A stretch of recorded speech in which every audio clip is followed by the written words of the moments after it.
second movie review in the week, whatever. Anyway, so as you can tell by the title, I saw behind the Candelabra. Sorry, I'm really bad at pronouncing the title. I keep getting corrected. So if you haven't seen this movie and you don't want to be spoiled, then go watch another video. I won't be offended. So yeah, I'm gonna do the plot summary. I'm gonna do what I thought of it and the cast list in no particular order. So yeah. Oh, before I start my version of the review, I'm going to do a quick review on what the audience thought because they were pretty interested. Now, I was probably the only person there that was under 30 and who had no idea about this guy.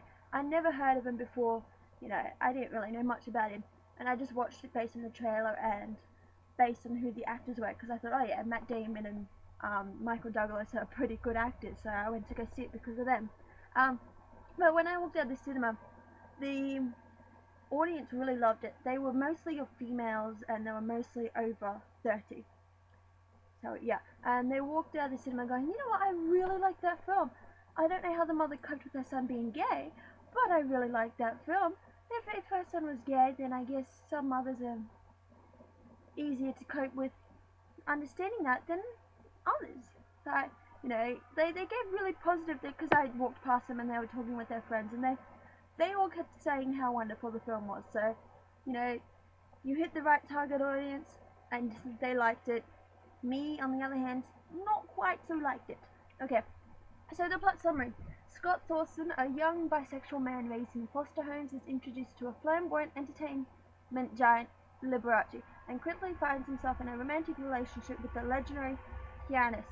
Swaddled in wealth and excess, Scott and Liberace have a long affair that eventually Scott begins to find suffocating, kept away from the outside world by the flashy, infamous yet deeply closeted Liberace, and submitting to extreme makeovers and even plastic surgery at the behest of his lover. Scott eventually rebels. When Liberace finds himself a new lover, Scott is tossed on the street. He then seeks legal redress for what he feels he has lost, but throughout the bond between the young man and the star never completely tears. Yeah, that's sort of not it in a nutshell. No. Okay, so it's about a young guy who kind of meets another guy who knows Liberace. Make sense yet? Probably not. But okay, so this guy, I'm pretty sure his name's Bob, and he meets Scott at a club, and they go out and meet Liberace, which is really cool. And Liberace takes a fancy to him, and from then on they become like lovers. But no one who's a fan of Liberace knows he's gay. They just think he's a strong, straight male who can't find a girl. Put it nicely. And no one knows he's gay, so it's a secret thing between Scott and Liberace, and they're both kind of hiding it from everyone. The only people who know that Liberace is gay is Scott, the maid, and the houseboy, which is kind of like a butler, but not really a butler. He's just a guy that serves Liberace and makes sure he's somewhat happy. And Liberace is kind of like this guy who's over 50 who is kind of like, I don't know, I think there's a word for it, but I can't think of it, but it's kind of like a male version of the cougar. He kind of preys on their young 20-somethings and gets them into the flashy things where they get plastic surgery. They have to be like Liberace in almost every sense. He nourishes them, then he cares about them, and then once they hit a certain age, he's like, screw you all, I don't care about you. Simple as that. And I was like, okay. And now this is actually a true story. Like, okay, well, I didn't know it was a true story until I actually went to see it, and I didn't really like it. I don't know, maybe it's because I didn't really know who this guy was. So if you do know who this guy is, go see it. If you don't, then don't bother, because you'll just be like, oh god, who is he? I don't know who he is. Oh god. So it kind of feel like you're in school because you're learning about a guy you've never heard about. Pardon me. And so it's kind of like that. So I don't know, it's up to you whether you want to see it or not. I don't recommend you do, but if you're a fan of him, go right ahead. I'm not going to stop you. If you want to see it, go right ahead. I'm not going to stop you there either, because you know what, I'm not going to force you to do something you do or don't want to do.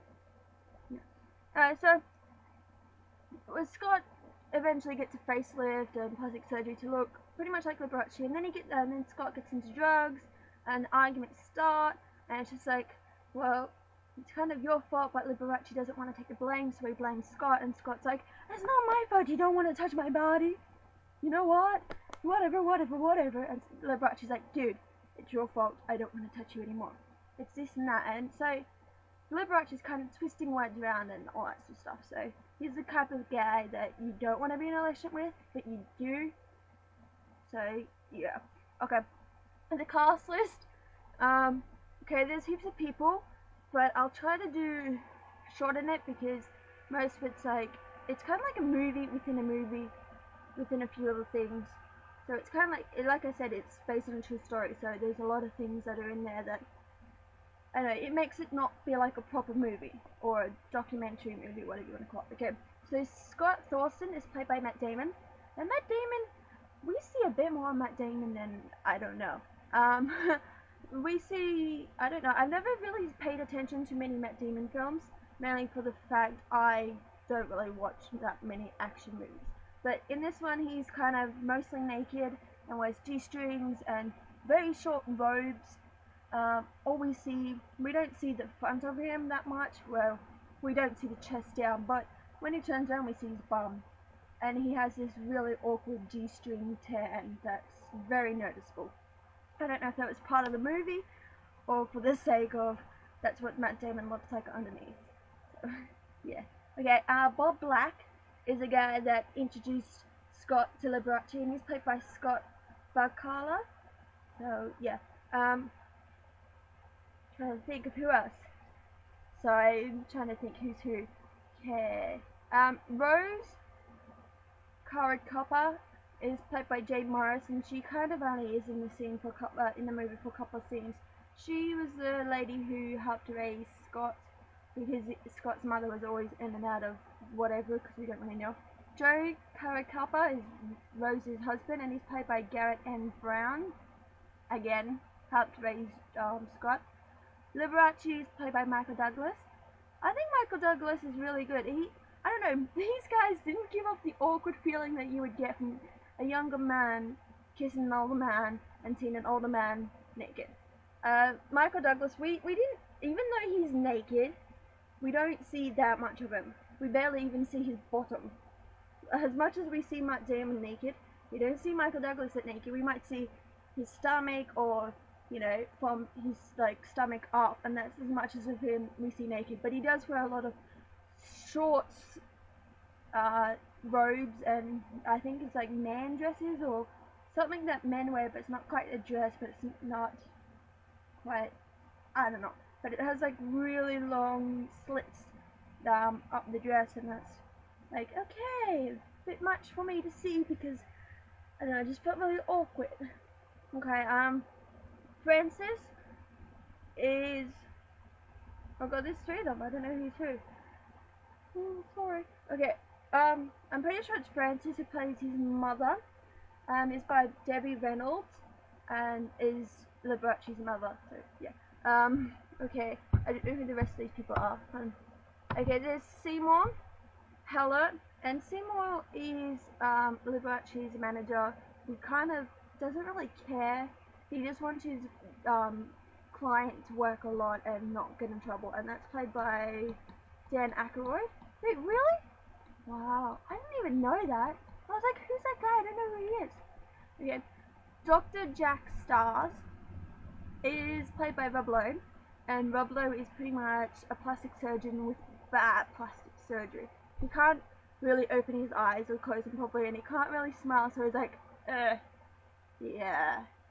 It's really, really weird. Okay. Sorry, I'm quickly finding, I should have been more organized. Okay, there is other people, but because I don't really know who they are, I'll let you Google it for yourself. Sorry. But yeah, if you really want to know who they are, go right ahead, I won't stop you.